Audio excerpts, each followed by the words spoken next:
صحیح مسلم کی وہ روایت یاد آئی، اور میں کبھی اس روایت کو پڑھتا ہوں تو اتنا خوش ہوتا ہوں، اور میں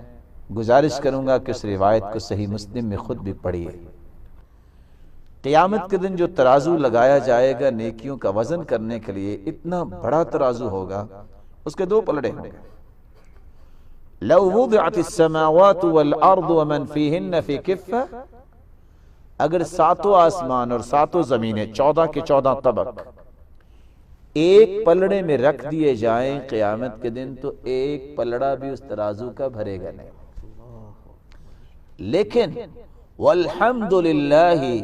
تملأ المیزان، ابو مالک الاشعری رضی اللہ تعالی عنہ کی صحیح مسلم کی روایت ہے، رسول اللہ صلی اللہ علیہ وسلم نے فرمایا، جو شخص ایک مرتبہ الحمدللہ کہہ دیتا ہے، اے میرے مالک تیری ہی تعریف ہے، اللہ رب العزت قیامت کے دن اس ایک مرتبہ کہنے سے ترازو کے دونوں پلڑوں کو نیکیوں سے بھر دیں گے۔